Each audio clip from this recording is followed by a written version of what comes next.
Məlum olduğu kimi, ABŞ-la İsrailin birgə hücumu nəticəsində İranın ailə rəhbəri Əli Xamneyi və ailə üzvləri həyatını itirib. Hücum zamanı Xamneyinin qızı, kürəkəni, nəvəsi və gəlini də həlak olub.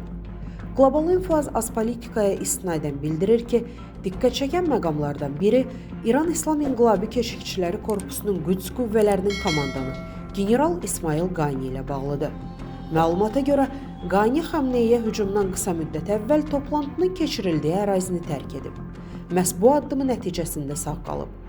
İsmail Qaninin daha əvvəl də oxşar hallarda son anda xilas olması müzakirələrə səbəb olub. Bildirilir ki, o Livanda Hizbullaha qarşı hücumdan az əvvəl ərazini tərk etdiyi üçün ölməyib. Həmçinin 12 günlük müharibə zamanı bir sıra yüksək rütbəli komandirlər həlak olsa da, Qani sağ qalıb.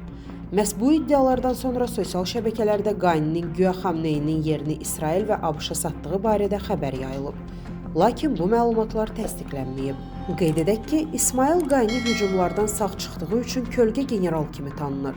İsmail Qani İranın xaricdəki ən mühüm hərbi əməliyyatlarını koordinasiya edən komandanlardan biridir.